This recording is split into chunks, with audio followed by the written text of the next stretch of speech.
imong binuhatan. Mabulahan gayud ikaw ug mapanalangin na.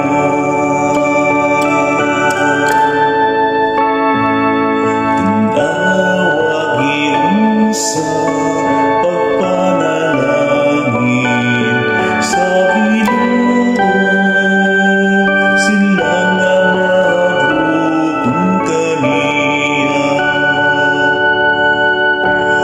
Ang imong asawa may sama sa usa ka mabungahon nga bako,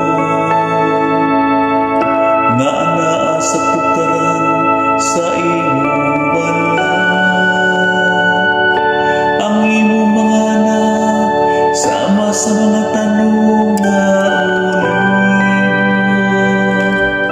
libo sa imong tanan.